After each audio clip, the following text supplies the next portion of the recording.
교회력이라는 달력을 보면 오늘이 이제 대림절은 성탄절 넉주간을 말합니다.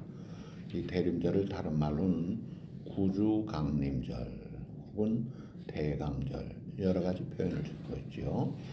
영어로 애드벤트라는 것인데 이 대자가 기다릴 대자예요. 기다릴 대자인데 예수님의 초림을 기뻐하면서 감사 찬송하고 동시에 다시 오실 주님을 그 재림을 사모하면서 준비하는 그런 절기가 이 대림절이에요. 그래서 교회력의 오늘부터가 사실은 교회력은 이게 새해 첫날이나 마찬가지로 그렇게 의미를 둡니다. 대림절이 마치면서 성탄절이 마치고 주현절, 그리고 생애가 있고 그 다음에 사순절, 그 다음에 고난주간, 그리고 십자가 죽으시고 부활의 주일, 그 다음에 50일째 오순절, 이렇게 교회 절기가 이어집니다. 그러니까 이 대림절을 시작하는 오늘이기 때문에 우리 찬양대도 예수님의 이세 뿌리에서 기종한 보배합을 그 성탄절 찬양을 준비해서 하는 것이죠. 이 기다림의 절기라는 것이죠.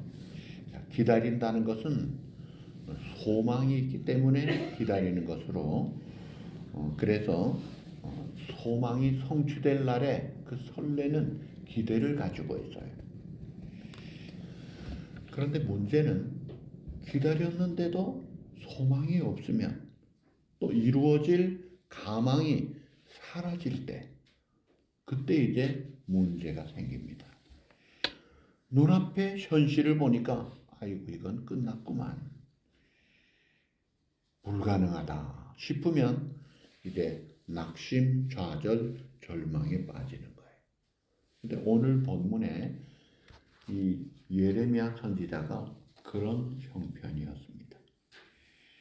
예레미야는 절망 중에 지금 하나님을 바라보는 거예요. 이스라엘 나라는 통일 왕국, 그 다윗의 통일 왕국은 이미 끝장이 나고 북쪽은 이스라엘 나라로, 남쪽은 유다 나라로 그 분열의 역사로 오다가 북쪽 이스라엘은 아수르에게 일찌감치 망해버렸고 남쪽 유다 나라도 바벨론의 침공으로 1차 침공, 2차 침공, 이제 3차 침공을 앞두고 있어요. 그 3차 침공으로 완전히 끝이 납니다. 그러면 이제 곧 그 거대한 바벨론의 왕도 포로로 잡혀가고 백성들은 죽거나 포로가 되거나 도망쳐야 되는 이런 상황이에요. 옛날에 그 좋았던 다윗의 왕국, 그때의 영광은 어디 갔느냐? 일장춘몽이냐? 이제 이런 오늘의 현실이었습니다. 그래서 하나님이 오늘 우리에게 주신 그 약속은 어디로 갔는가? 우리가 하나님의 택한 백성이라는, 선민이라는 그 약속, 거기에 대한 기대감을 과연 계속 우리가 가져도 되는가? 이런 의심, 회의가 많은 그런 시대. 나라를 잃어버리고 백성들은 죽거나 포로로 잡혀가거나 안 그러면 이방 나라로 도망쳐 나간, 그래서 도망친, 흩어진 그 디아스포라들이 있었던 그 시대.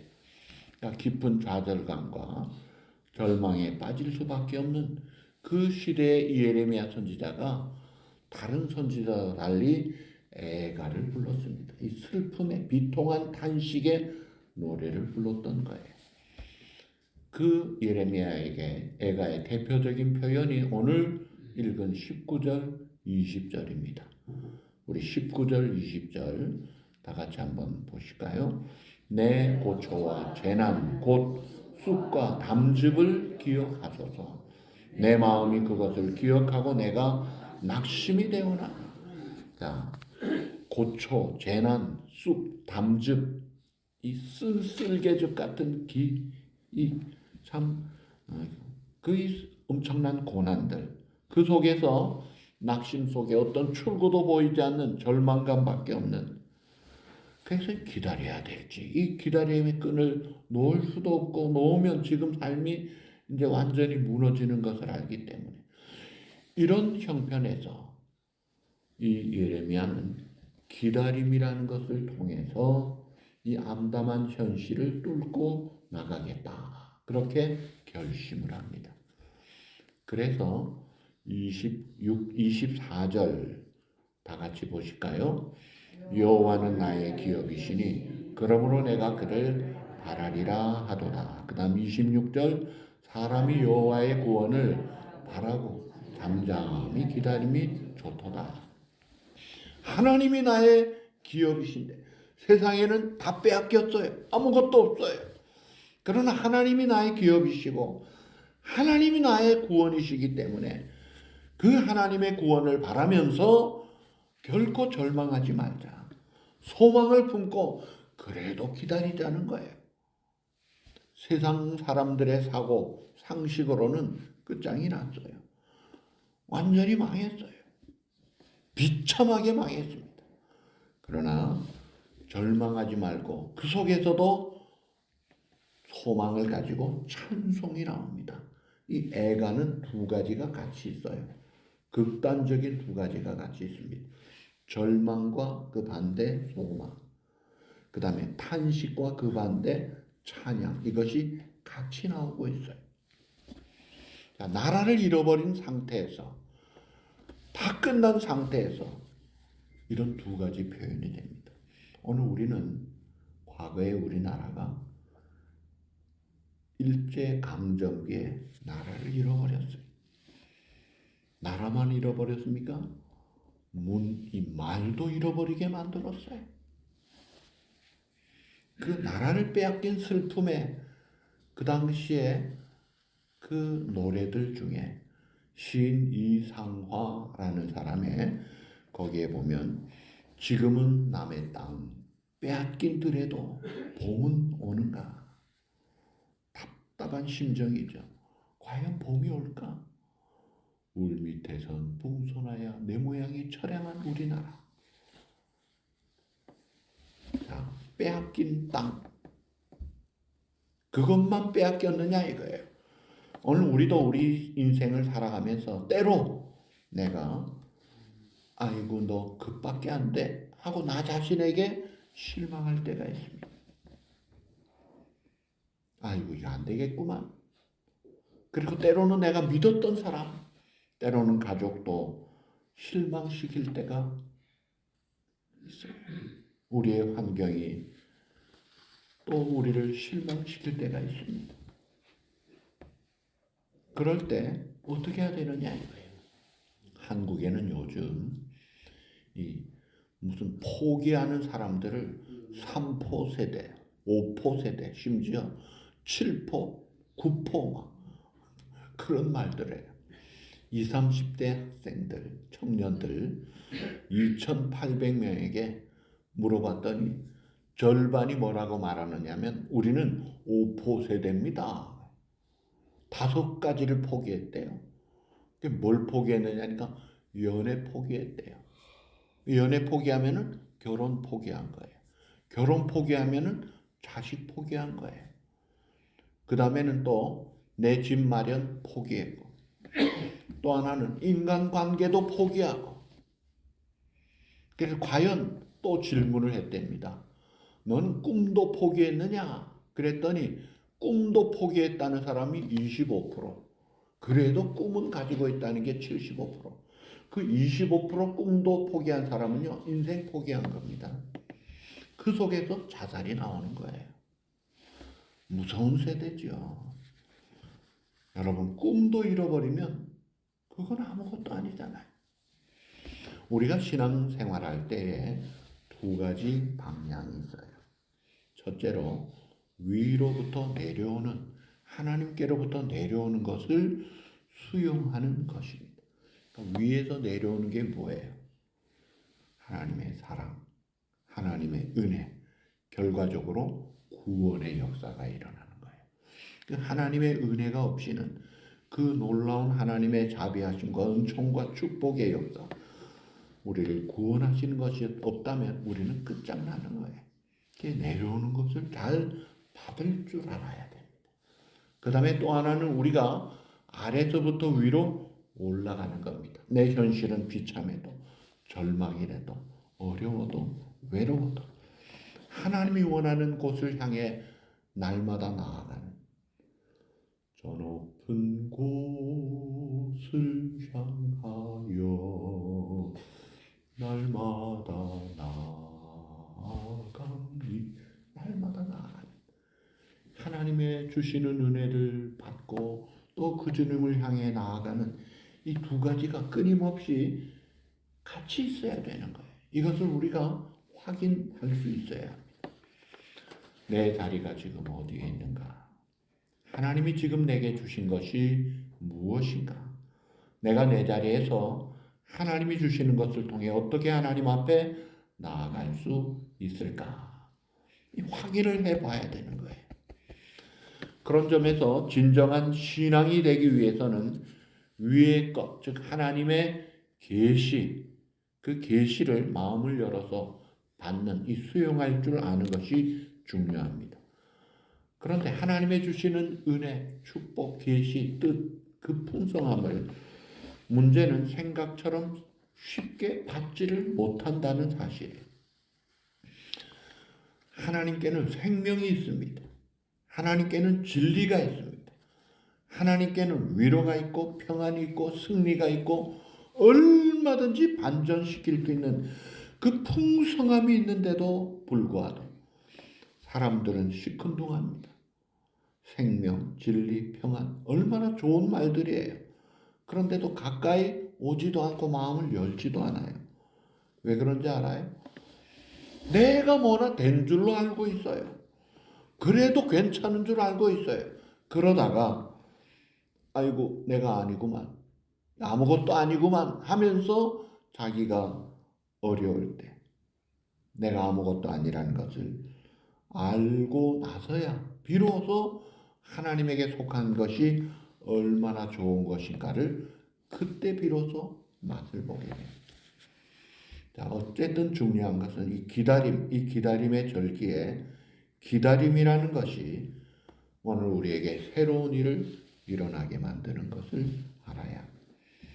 내가 연약하고 실수가 많은 존재이지만 내가 연약함을 깨닫고 내가 실수가 많음을 깨닫고 내가 별 볼 일 없는, 하나님이 붙잡지 않으면 아무것도 아닌 존재라는 걸 깨닫고 기다림을 가질 때 비로소 변화가 시작이 되는 것입니다. 하나님이 내 옆에 계심을 비로소 깨닫게 돼요. 하나님을 만나고 예수님을 만나고 성령님을 만나고 하나님의 은총을 깨닫게 되는 것입니다. 우리의 믿음의 선배들이 그랬습니다. 오늘날 예수 믿는 하나님의 사람들을 보면 그래요.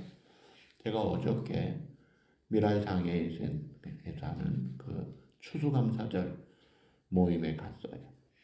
거기에 주강사가 안일곤 목사님이 오셨어요. 이분이 ROTC 장교 출신으로 대기업에 잘 나가던 사람이 결혼해서 자식도 있는데 33살에 그만 원인 모른 실명이 되고 맙니다. 여러분, 사람이 눈이 안 보이니까 아무것도 못하잖아요. 그리고 이 사람은 점자도 모르잖아요. 그러니까 완전 문맹됐다고 그래요. 그러면서 이 부도가 나면서 감옥에 갑니다. 자, 끝장난 인생이에요.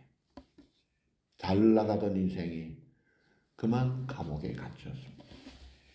그런데 그 속에서 아내가 건네준 성경책을, 이 사람은 전혀 예수 믿지 않는 분이었는데 성경책을 자기가 볼 수가 없으니까 그 감옥도요, 장애인 감옥이 따로 있대요, 한국에는. 근데 그 속에 장애인들이 많은데 한쪽 눈만 없는, 한쪽 눈은 있는 사람이 있었대요. 그 사람에게 성경을 좀 읽어달라고 우리 아내가 이걸 넣어줬는데 성경을 읽다가 복음이 들어온 거예요. 하나님의 음성을 깨닫게 된 거예요. 믿음이 생겨가지고 예수님을 믿고 너무 좋은데 성경을 읽을 수가 없으니까 또 그 감방장이 못 돼가지고 절대로 예배를 못 드리게 한대요. 감방장이 감방 안에서. 그래도 이 사람이 머리를 써서 옆에 외눈박이 사람에게 성경 좀 읽어도 자기가 뭘 많이 줬대요. 먹을 거 주니까 그 사람이 내가 뭐 좀 갚아야지 그래서 성경 읽어주는 거로 갚아달라고. 그러면서 20몇 명 감방에 있는 사람들이 살았는데 18명이 예수를 믿고 변화가 되기 시작하면서 이 사람이 예수를 믿고 십자가의 주님을 만난 거예요. 그래가지고 나와서 십자가 선교회를 만들고 버려진 사람들을 찾아다니기 시작합니다. 기가 막힌 사람들이 많이 와요. 미국에서도 추방된 그런 사람들, 한국 정부도 제대로 받지 않는 사람들, 그 사람들을 찾아가지고 전도하는데 50명이 넘는 목사님이 나오고 많은 선교사님들이 나오고 있어요. 지금 그 중에 필라연합교회 담임으로 왔던 권다니엘 목사님이 시카고 출신으로 청년 때 마약으로 인생 포기한 사람, 감옥에도 여러 번 들락날락하다가 쫓겨나서 한국에 가서 이 안일곤 목사님을 만납니다. 그분을 통해서 십자가의 주님을 만나고 사람이 달라져가지고 지금 필라에 57년인가 된 오랜 교회 담임이 됐어요. 지금 자기는 8개월 됐을 때 미국에 왔대요. 근데 어제도 그 사람도 어제 와서 만났는데 총신 후배들하고 기적 같은 일이 아니냐 이거예요. 나는 끝장이 나는데 그래도 기다리고 주님을 만났더니 삶이 달라지더라 이거예요. 뼈아픈 경험들, 아픔들, 절망들 모든 문이 다 막힌 것과 같은 그런 가운데서 주님이 찾아오시더라는 거예요. 하나님을 만나더라는 거예요. 이런 놀라운 은총을 경험하면서 변화가 되더라는 거예요. 우리 찬송에도 이 몸의 소망 무엔가 우리 주 예수뿐일세 얼마나 씩씩합니까?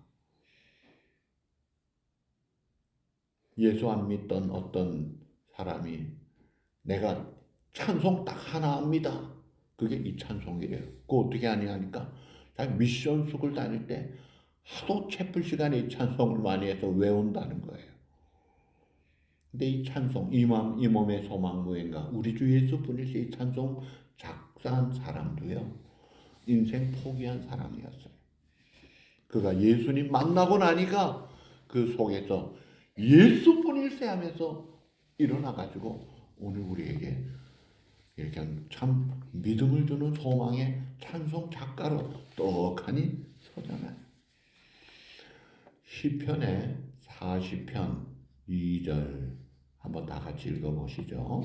나를 기가 막힐 웅덩이와 수렁에서 끌어올리시고 내 발을 반석 위에 두사 내 걸음을 견고하게 하셨다. 여러분 이 시편이 다윗의 시편인데 다윗이 기가 막힐 웅덩이와 수렁에 빠졌다 이거. 숨이 탁탁 막히는 어떤 가능성도 없는 것 같은 그런 밑바닥까지 더 망가질 수 없는 그런 것까지도 내려갔는데 그걸 기가 막힐 웅덩이와 수렁이라고 했어요.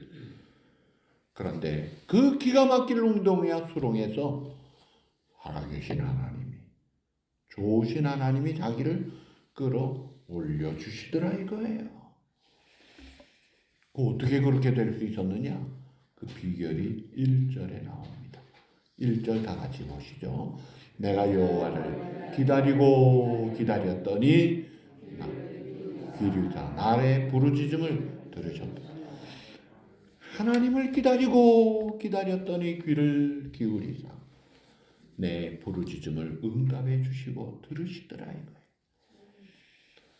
그래서 오늘 우리가 어떤 경우에도 내 현장의 삶이 때로는 황당한 일을 만나고 비참해진다 할지라도 기다림을 포기하면 안 됩니다. 여러분, 기다리는 기간이 잘 되면 복이 되고 잘못되면 저주가 돼요. 기다리고 기다리다가 주님을 만나고 은혜를 받으면 축복이 됩니다. 그런데 기다리다가 관도, 포기, 기부업, 그러면요, 포기를 결심하는 순간 저주가 쏟아부어지는 거예요. 기다림을 저주로 만드는 주 요인 중에 대표적인 것이 조급함입니다.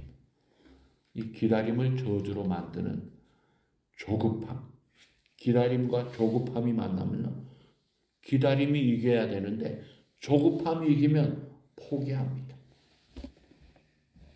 그러면서 더 불행스러운 것은 기다림을 잃어버리면 삶을 냉소적으로 보기 시작합니다. 완전히 부정적인 사람이 돼가지고 한번 해봐. 되지 않을 거야. 다 헛일이야. 하나마나야. 쓸데없는 일 그만해.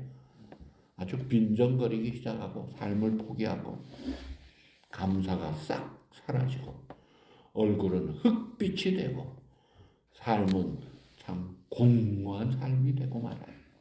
그러나 우리가 하나님을 바로 알기 시작할 때 하나님을 알게 되면서 기다릴 수 있다는 거예요. 이 예레미야는 어떻게 낙심과 절망을 이기며 기다림을 계속 품을 수 있었는가? 예레미야가 3장 21절 우리 다 같이 보시죠. 이것을 내가 내 마음에 담아 두었더니 그것이 오히려 나의 소망이 되었다.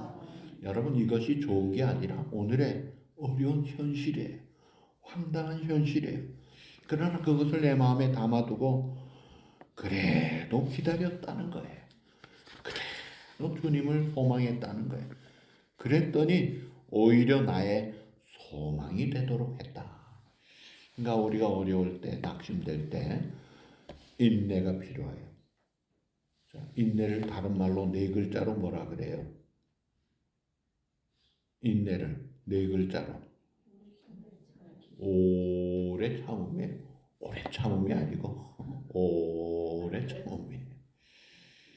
어떤 성질 급한 사람이 하도 성질 급해가지고 문제를 많이 일으키니까 하나님 앞에 기도하면서 하나님, 내가 너무 성질 급해서 되는 게 없습니다. 좀 오래 참게 해주십시오 하면서 하는 말이 빨리 주십시오. 그래가지고 되겠어요? 오래 참는 것은 우리의 삶을 숙성시켜 나가는 것입니다. 어미닭이 알을 품고 오래 참아 날이 돼야 뿅아리가 나오는 것과 마찬가지. 불행과 절망과 슬픔을 깨서 부숴버리고 끝나는 것이 아니라 내게는 절망이 있습니다. 내게는 아픔이 있습니다. 내게는 탄식이 있습니다. 그러면서도 하나님 앞에서 그 마음을 계속 품고 있었더니 그것이 소망으로 바뀐 그런 삶이, 이게 변화된 하나님의 은혜의 사람들의 모습이에요. 어떻게 그것이 가능했을까요? 그것이 이제 22절에 답이 나옵니다. 다 같이 보시죠. 여호와의 인자와 긍휼이 무궁하심으로 우리가 진멸되지 않으리라. 아멘. 한 번 더. 여호와의 인자와 긍휼이 무궁하심으로 우리가 진멸되지. 한번 외워보세요. 다 같이. 다시 시작. 여호와의 인자와 긍휼이 무궁하심으로 우리가 진멸되지 아니함이니. 아멘. 어렵지 않은 구절이잖아요. 여호와의 인자와 긍휼이 무궁하심으로 우리가 진멸되지 아니함이다. 그러고 나면 뭐라고 해야 돼? 맞습니다. 그렇지요. 여호와의 인자와 긍휼이 무궁하시기 때문에 내가 사는 것이죠. 안 그러면 벌써 끝장났죠. 그렇습니다. 그 여호와의 인자와 긍휼이 무궁하시게 우리를 향해 있다는 것을 내가 깨닫는 순간, 나는 살겠구나. 여러분 살아서 숨 쉬는 것만 해도요 얼마나 감사한지 아세요? 지금 숨도 제대로 못 쉬어서 산소호흡기 비싼 돈 주고 쓰는 사람이 많습니다. 내가 움직일 수 있다는 거, 움직이지 못하는 사람이 얼마나 침대에 누워있는 병상의 사람들, 휠체어 탄 사람들이 많아요. 여러분 발로 걸어 다니잖아요. 하나님의 무한하신 인자와 긍휼을 힘입고 사는 것을 잊지 말아야 돼. 하나님이 어떤 분이신가? 오늘 25절 우리 다 같이 보시죠.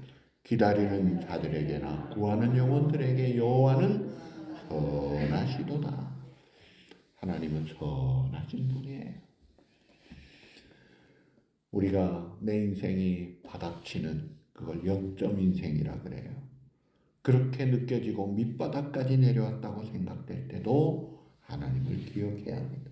나를 만드신 하나님, 나를 사랑하시고 내게 은총을 주시는 그 하나님을 기다리면서 다시 만날 것을, 다시 받을 은혜를 기대하는 것이 이게 중요한 거예요. 기다림이라는 것은 단순히 그저 수동적인 삶의 태도가 아니에요. 이 기다림이 우리의 삶에 활력을 주고 에너지를 부여하는 원천이 되는 생명의 원천이신 하나님은 기다림을 품은 사람들에게 은혜를 주시고 에너지를 주시고 능력을 주신단 말이에요.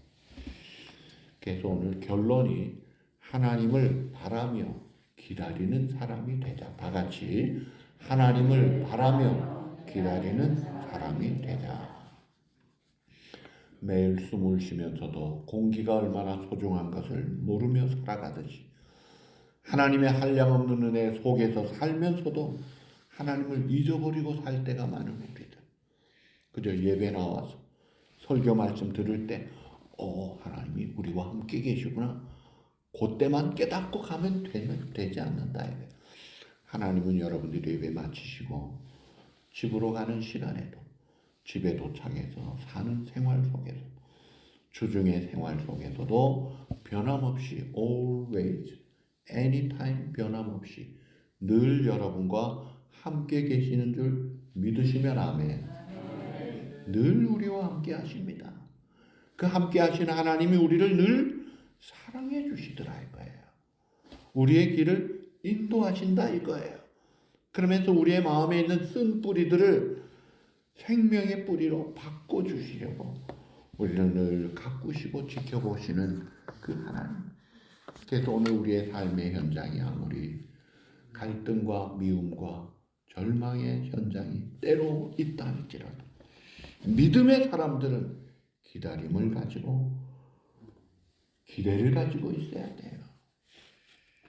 누가복음 2장 14절 예수님이 탄생하셨을 때 천군 천사의 찬송, 하늘에는 영광이요 이 땅에서는 하나님의 기뻐하심을 입은 사람들 중에 평화라. 누구나 평화가 아니더라 이거예요. 하나님의 은혜를 받고 있는 자들 속에 평화가 임하더라 이거예요.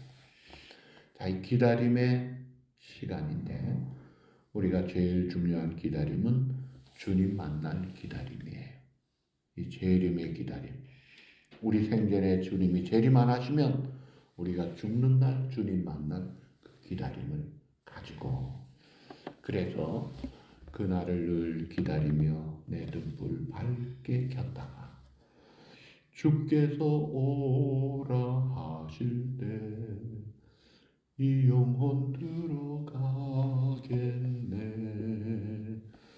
한 번 더. 그날을 늘 기다리며 내 등불 밝게 켰다가 주께서 오라 하실 때 이 영혼 들어가겠네. 이 찬송 누가 지었는지 아세요? 파니 제인 크로스비입니다. 영국 사람들 자존심이 얼마나 강한데 그래서 찬송가 작곡 작사는 자기들 것만 최고로 주장하다가 후일의 생명 그칠 때 이 파니 제이 크로스비 찬송 앞에서 다 고개 숙였어. 이건 진짜 찬송이다. 거기에 나오는 결론이에요. 그날을 늘 기다리며 내 등불 밝게 켰다가 주님이 이제 됐어 오라 만나자 하는 그날 이 영혼 주님 만날 것입니다. 이 기다림의 계절에 소망을 가지고 기다리면서 하나님의 무한하신 인자와 긍휼을 경험하시고 하나님의 놀라운 새 은혜의 풍성한 역사를 누리고 나누고 또 여러분 후손에게 물려주는 복된 저와 여러분 되시기를 주님의 이름으로 축복합니다.